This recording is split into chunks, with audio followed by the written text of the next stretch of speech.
Rota 66. Será que hoje algumas pessoas vivem a síndrome de Ló? Negociam valores eternos e espirituais por valores puramente transitórios e humanos? É esta que é a questão.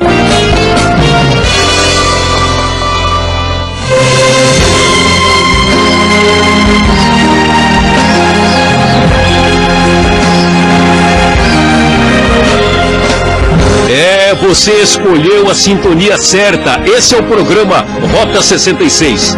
No último programa, o professor Luiz Saião falou sobre a chamada de Abrão, um homem que tinha fé em Deus e pé na estrada. Hoje, em Gênesis capítulo 13, vai ter encrenca. Você já sabe, briga de família.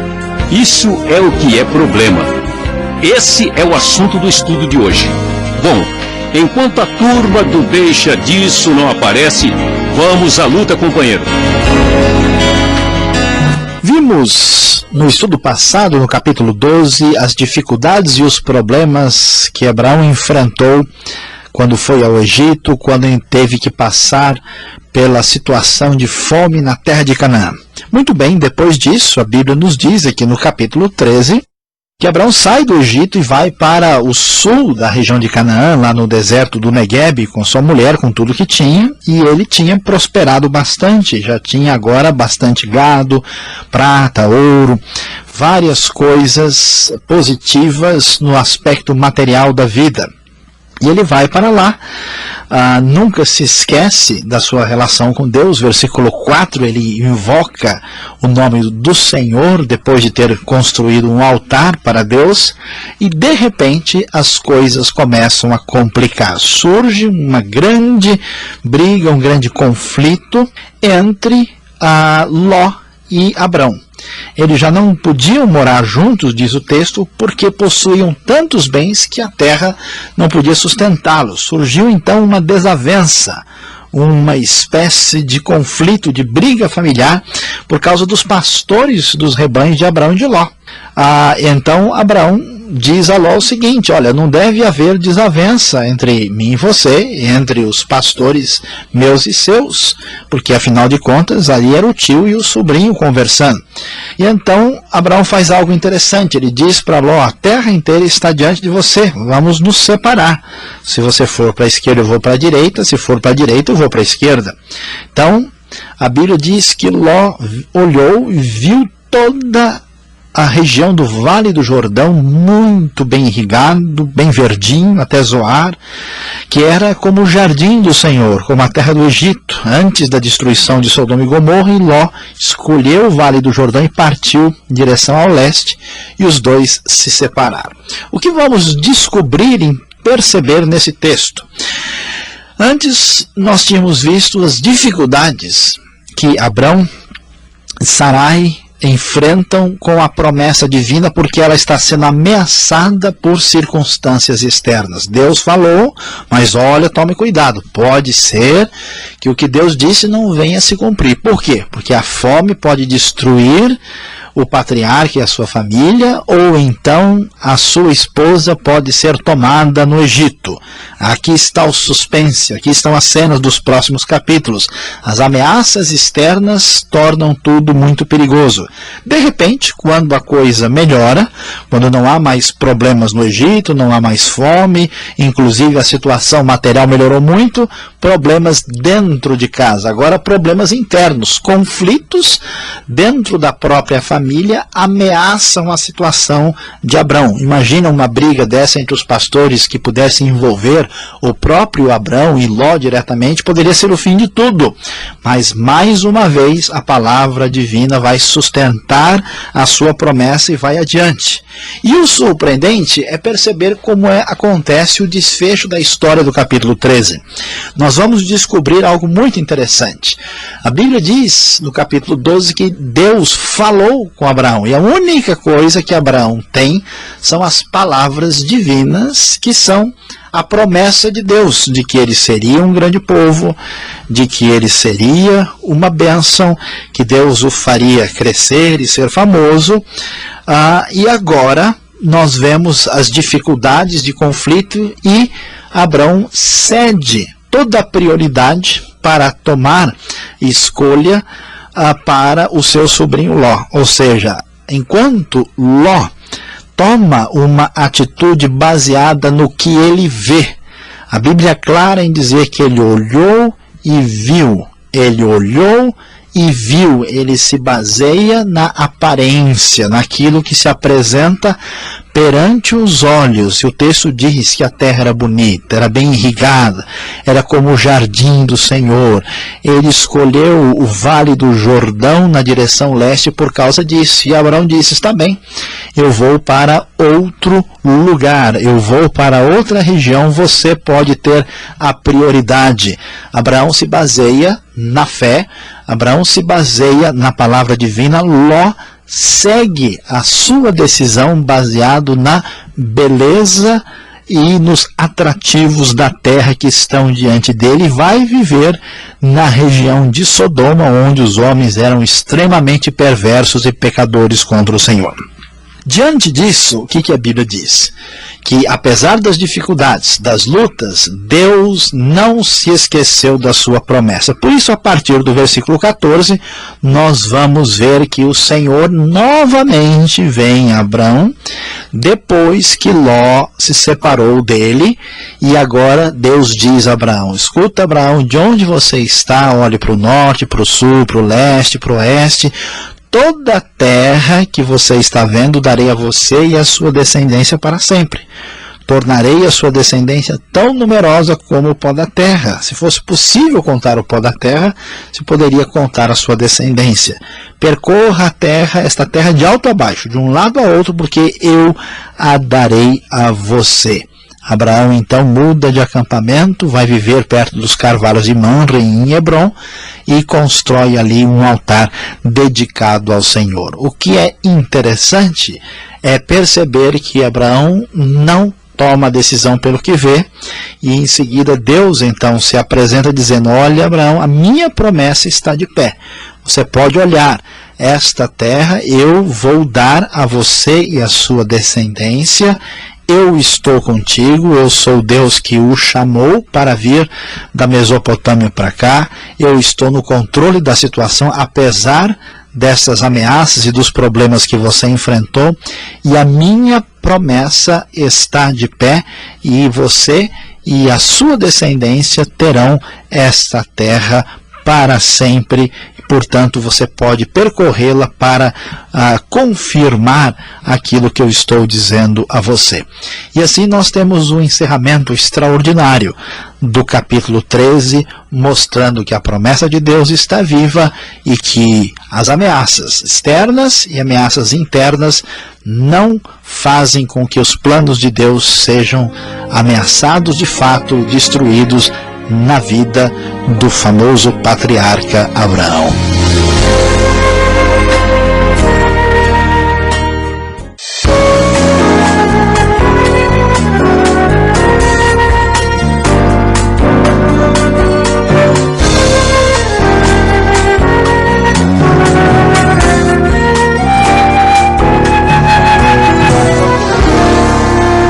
Ok, Sayão, essa exposição que nós estamos acompanhando em Gênesis 13 já me leva a trazer as perguntas. Eu sei que você que está nos acompanhando também está esperando por esse momento. O que há de errado com os olhos? Por que então Ló foi para uma direção? Será que a gente não pode morar perto de uma bela cidade? Será que a gente não pode passear num shopping e ver belas vitrines? O que há de errado com este olhar, com esta atitude de Ló? Muito bem, Alberto e todos os nossos ouvintes. Veja, é claro que todos nós, para dirigirmos a nossa vida no sentido mais básico, vamos nos basear, nos nossos olhos. Então, é claro, ninguém vai dirigir de olhos fechados. Você vai avaliar tudo com aquilo que Deus te deu. E a Bíblia diz que Deus criou tudo, tudo é muito bonito, mas tem um certo momento nas Escrituras em que vamos descobrir que o guiar-se pelos olhos pode significar a ideia de descrença, de incredulidade, de independência de Deus. Então, o que acontece é que o olhar, ele representa aquela ideia de que nós podemos fazer pelo nosso próprio poder, pela nossa própria decisão, independente de Deus. Então Ló aparece no texto como alguém que é frágil espiritualmente. A única coisa que conta para ele, né, é o que ele está vendo. Ló, em nenhum momento ele levanta um altar, em nenhum momento ele está adorando a Deus, não aparece Deus falando com ele, nem ele falando com Deus. Parece que eles têm isso como secundário. Nós vivemos um drama hoje, porque a nossa civilização se tornou uma civilização do olhar superficial. É a questão da televisão, da internet, da aparência social, que tem mais importância do que o conteúdo. Às vezes as pessoas vão se casar, a única coisa que elas querem ver é a aparência. O valor daquilo que se vê se tornou maior do que realmente representa. É a vitrine do shopping, é o brilho do automóvel. Então isso fascina as pessoas, e esse fascínio é que é enganoso. Nós não podemos basear a nossa vida nisso. Então, se o nosso coração se alegra, se nós dirigimos a nossa vida a partir do brilho que os olhos recebem, aí nós estamos perdendo o foco, à semelhança de Ló. Então Ló, ele tinha muito mais preocupação com a estética do que com a ética, podemos colocar assim, né? Exatamente, ele não era a prioridade da vida dele. Agora, se Ló aparentemente conhecia Deus, o chamado de Abraão deve ter compartilhado com ele em toda aquela viagem, né? Como é que ele conseguiu, ou por que ele foi morar perto de Sodoma? E olha que sabemos que Sodoma, né, tinha até uma bela fama. Como é que pode isso? Se ele conhecia Deus, por que ele se aproximou de tal cidade? Pois é, nós vamos ver que Ló realmente vai aparecer na Bíblia como alguém que enfrenta uma grande luta. Por quê? Apesar dele crer em Deus, conhecer a Deus, ele arrisca a sua vida vivendo num ambiente extremamente hostil a esta fé que ele tem em Deus. O Novo Testamento vai nos dizer que ele sofria no seu interior, né, no seu íntimo, por causa da situação da cidade. Na tradição judaica, muitos comentários e até mesmo algumas histórias engraçadas do sofrimento, da luta de Ló vivendo em Sodoma. Mas o que acontece? O texto já nos revelou que Ló se dirigiu pelo olhar. Então, o que nós vamos descobrir é que Ló prefere ficar em Sodoma e colocar outras coisas em primeiro plano do que a sua relação de fé com Deus. Ele vai viver num ambiente terrível porque o lucro é bom. Nós vamos descobrir em Gênesis 19 que ele está numa posição importante na porta da cidade. Ele prosperou, ele cresceu financeiramente em Sodoma. Mas a grande questão é, será que valeu a pena tudo isso, né? A sua moral, a moral da família, tudo que ele tem como prejuízo espiritual é muito sério. Então é para a gente pensar, né? Será que hoje algumas pessoas vivem a síndrome de Ló, negociam valores eternos e espirituais por valores puramente transitórios e humanos? É esta que é a questão. Isso nos leva a uma reflexão do seguinte, né? Abraão busca o Deus que abençoa, e Ló busca a bênção de Deus. É um trocadilho, mas tem muito a ver, hoje em dia, as pessoas buscando a fé para serem abençoadas, mas o Deus da bênção fica lá e eu só quero a bênção para carregar, não é? Por que então Deus demora, podemos colocar assim, para abençoar? Por que ele não abençoa logo então Abraão, já separa já a herança, olha, você fica com essa parte, eu com outra, e já vamos logo para os finalmente? Por que Deus se demora tanto nos entretantos da história? Excelente questão, Alberto. Olha, é porque a lógica de Deus não é a nossa lógica. Nós achamos que se Deus nos der muito ouro, muita prata, muitos rebanhos, muitos bens, que isso é o que importa, isso é o que interessa, mas não é isso do ponto de vista da Bíblia. Deus demora porque ele sabe que a grande bênção é a mudança da nossa mentalidade, dos nossos valores, da nossa perspectiva, da nossa dependência em relação a ele. Então a gente deveria imaginar, puxa, se Deus chamou Abraão, daí 5 anos está tudo resolvido. Mas Deus demora intencionalmente, porque o seu plano para nós não é tanto mudar as circunstâncias, mas mudar a nós mesmos, que é a verdadeira bênção. Tá certo. Mais uma pergunta, e se você não vai ficar bravo comigo, né? Tá bom. Tá certo, então vamos lá, olha aqui. Tanto problema. Você colocou problemas externos, a fome, o Egito, depois problemas internos. Agora briga em família, os pastores, o sobrinho. E até agora a gente não percebe o adversário, o diabo. Não aparece isso no texto, não aparece essa desculpa, entre aspas. O diabo começou a semear discórdia entre ambos. A serpente ficou onde? Na gaveta da arca? Como é que é isso aí, né? Porque o problema nunca é o diabo aqui. É verdade. Essa questão é muito importante porque, na verdade, no Antigo Testamento, inclusive, o diabo não recebe uma atenção muito significativa. E parece que a maioria das pessoas, até nas igrejas, tem uma ideia errada sobre o diabo.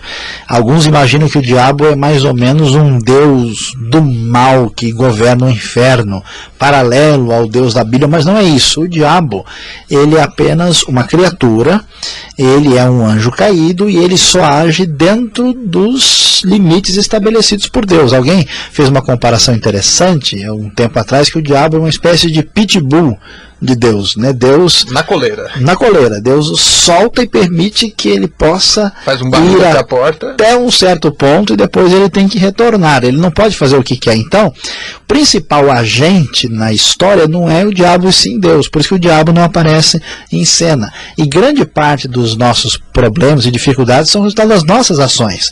Então, essa atitude de hoje de tentar colocar tudo nas costas do diabo não tem apoio na grande maioria dos textos bíblicos. Há casos que sim, e está muito claro, mas aqui nós vemos que a ênfase não aparece aí porque não é realmente o caso. Tá certo. Para terminar, estamos falando aqui de Abraão recebendo a promessa de uma terra. E essa terra, realmente, Abraão herdou, e ele herdando essa terra é de Israel, é a terra de Israel. Como é que a gente pode administrar este assunto tão controverso? E é uma política aí pesada, né? Pergunta muito importante, muito séria. Claro, a terra foi prometida por Deus e era prometida até de maneira incondicional. No tempo de Abraão, Abraão já pôde habitar e viver na terra, e a herança completa da terra acontece por meio da geração, da semente de Abraão. Não é por uso capião, né? Não é essa a ideia, né? Então, depois que o povo volta do Egito, com a conquista e com o estabelecimento das tribos, realmente a terra ela é conquistada. Há algumas dificuldades sobre que limites seriam esses da terra, porque na Bíblia nós temos 4 passagens, existem controvérsias até onde vai, até onde não vai. Alguns tentam, por exemplo, sugerir que o período de Davi seria o limite adequado da terra. Agora, nós não temos certeza se essa promessa destinada à terra já está finalmente cumprida no Antigo Testamento, quando o povo de Israel herdou a terra, e no Novo Testamento, com a nova aliança, essa promessa não tem continuidade, ou se essa promessa tem continuidade porque Israel continua existindo como nação. E se tiver continuidade, novamente temos que discutir quais são os limites dessa terra. Na verdade, nós não temos condição de ter uma certeza absoluta sobre isso. Geralmente, os grupos que apoiam uma ou outra oposição, eles direcionam o texto bíblico para o apoio daquela posição. Como cristãos, nós devemos entender que a nossa função é proclamar o Evangelho de Cristo e ter uma atitude de igualdade para com todos os povos. Então nós não podemos, por exemplo, apoiar qualquer atitude de Israel em favor da terra, nem podemos incriminar Israel em relação à terra. Se Deus for dar a terra na dimensão que Ele quiser dar para o povo de Israel ou para qualquer outro povo, isso está, vamos dizer assim, na soberania de Deus. Não é vamos dizer assim, nosso papel como cristão tentar definir isso. Isso é promessa divina. Se ela está valendo até onde ela vale, Deus vai estabelecer os limites no futuro. Nós devemos pregar o evangelho a israelenses e a árabes, e devemos ter amor e compaixão e igualdade para com os dois grupos, sem ter uma tendência propriamente em favor de nenhum deles. Mas, Sayão, outros textos vão nos dizer que do Tigre ao Eufrates, ou do Mar Grande, né, até o Eufrates, quer dizer, já dá um parâmetro do tamanho dessa terra para os judeus. Podemos partir daí? Pois é, Alberto, a dificuldade é a seguinte: nós temos de fato 4 textos que dão esses limites, e não é muito fácil definir. Em Josué, por exemplo, fala desde este Líbano. O que é este Líbano exatamente? Inclui o Líbano, a partir do Líbano, da visão de onde se está no Líbano, não há muita facilidade de estabelecer os limites. E a ideia é que é desde o Mediterrâneo até o Eufrates. Os estudiosos sugerem que isso é próximo do limite máximo que a nação teve na época de Davi. Agora, a questão é saber se esse território foi dado e foi recebido no tempo da monarquia, e quando a monarquia já deixou de existir como antes e veio o rei dos reis, que é o monarca absoluto, que é Cristo, e instituiu a nova aliança. Se a nova aliança ela tomar o lugar da antiga, então não faz mais sentido pensar num domínio de terra da mesma forma. De qualquer maneira, se pensarmos em Israel como sendo a nação que ainda tem direito das promessas nos dias de hoje, junto com o contexto do cristianismo, vamos dizer, é possível que sim. É possível que a terra venha a ser dele no futuro, da nação de Israel, quem sabe em tempos aí apocalípticos ou milenares. A questão que nos incomoda e que merece consideração é que, se isso é uma atitude particular de Deus para com Israel, isso não deve envolver necessariamente a igreja numa espécie de postura militar diretamente envolvida, porque vamos lembrar que na Idade Média, por exemplo, ou um pouco depois, a violência foi praticada com um suposto apoio bíblico. A ideia da Inquisição tinha base bíblica, né? A cruzada também, né? Força o pessoal a entrar, se eles não quiserem, então vamos botar a espada para que se tornem cristãos. Então o perigo de hoje é a gente defender o uso da violência para conquistar um território. Isso não é missão nem função da igreja em lugar nenhum. Então, se há dificuldades hermenêuticas, se há plano futuro, Deus vai agir e vai realizar isso adequadamente. A igreja deve orar por Israel, orar pelas nações árabes. Eles nunca haveriam de se entender, isso já é uma ideia daqui da Bíblia, né? E Deus certamente quer atingi-los com o Evangelho de Cristo. Tá certo. Como é fácil, então, a gente perder o foco do texto bíblico nos apegando a assuntos que não é, digamos assim, de prioridade nossa. Porque uma coisa é a promessa, outra coisa é a gente dar um jeito de cumpri-la de qualquer jeito, porque a gente acha que é por aí. Tá certo. Obrigado, Sayão, pelas respostas, e continue ligado.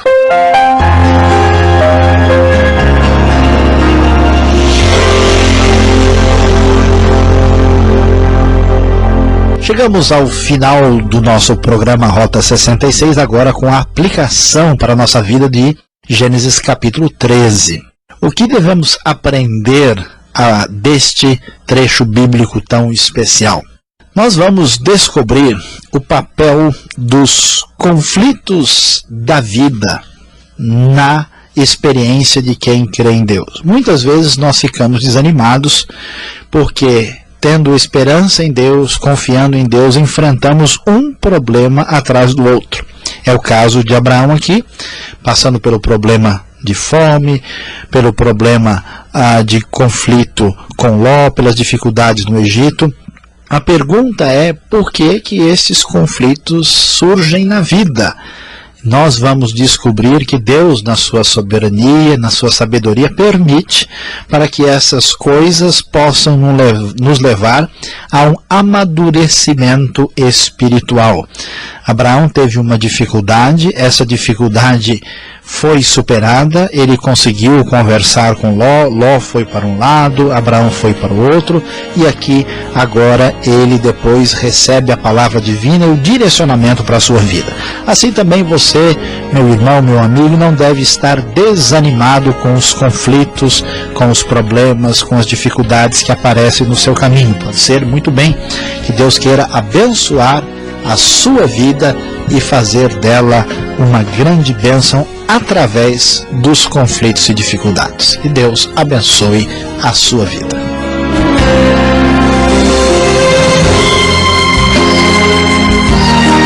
O programa Rota 66 termina aqui, que pena.